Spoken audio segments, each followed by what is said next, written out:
Ang iyang ikaduha nga pagambahon ni Kagawad Marilyn Baltasar ang kahapon lamang. Palakpakan naton mga kagrupo, mga ka-short.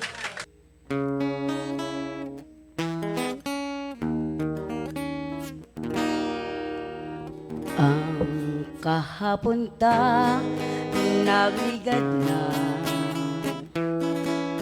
tuman katamis nga durawon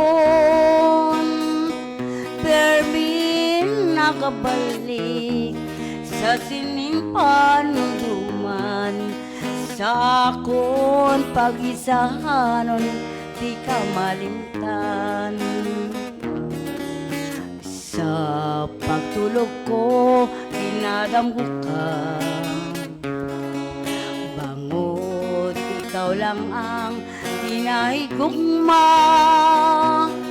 Sing walay kabangdanan, imo akong hinbayan. Masakit na batyagon sang akong dughan. Abang anon ko kay wala ka na sa ibang abot kon naangkon ka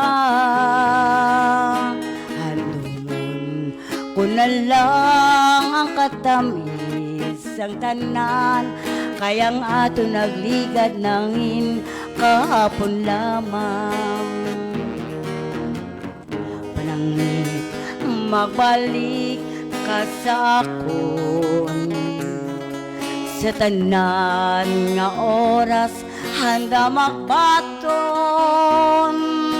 bisan ano pa man ang imong nga kahapon palanggay kawid lamang ang sagihapon apang anon ko kay wala ka na sang ibang abot kon naangkong ka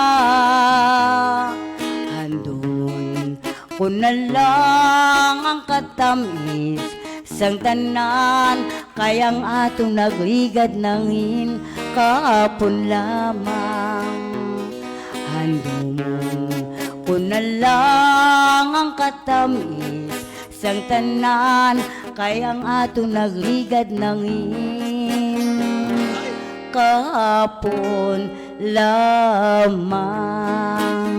Agi na siya to at kugali daw magulang ko sa merkado, Sir Beng. Sige. Dates, kinanglan ka tanaw kagit sa Facebook Live.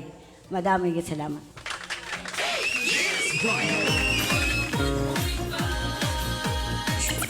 Short FM. Okay, salamat gid Kagawad Marilyn Baltasar sang Barangay Victorias Tumangas with kahapon lamang.